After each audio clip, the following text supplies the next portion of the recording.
Are there deals to be done? I don't think there's any money to finance a lot of the deals. Evidence, a couple of major retailers who went into Chapter, some for the second or third time, with no real hope of restructuring or reorganization. And I think that credit freeze is going to continue to hamper the opportunities for the more traditional deals. I think the real money to be made is to figure out how to sell your services to restructuring professionals. Either that or sell your services to lawyers who get laid off. That's probably where most of the short-term opportunities are. Ron, you have a point of view on this?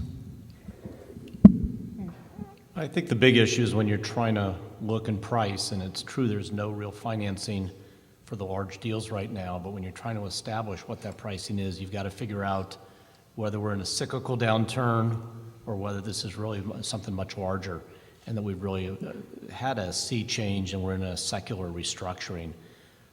And what I look back at is, if you looked at the month when General Motors, GMAC, stopped extending credit to less than 700 FICO scores and said they weren't going to do any more car leasing for GMAC's issues, General Motors sales fell 50%. The rest of the industry was down about 30%.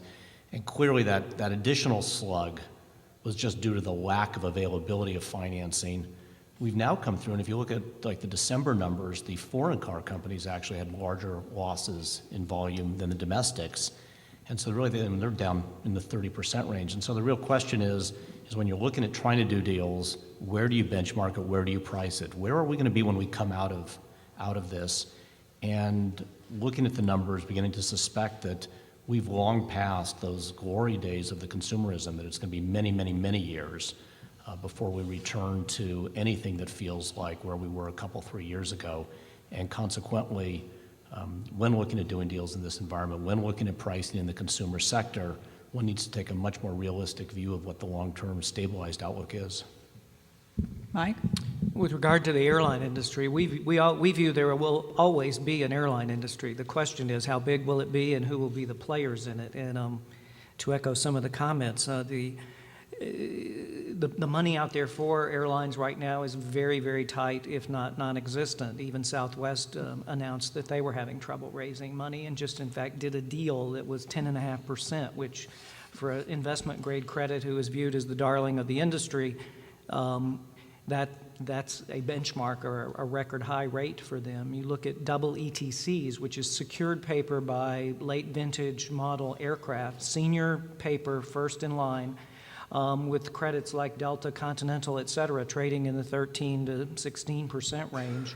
That sets the floor of what you can do in raising money, and then you go up unsecured equity, et cetera, and it gets even worse. But I agree with what was said. Money is very, very tight right now. We're in the market as we speak to bring Frontier Airlines out of Chapter 11. They've done their work. They've got their costs down and done all the restructuring things one does, but now they need exit financing, and it's a tough market out there.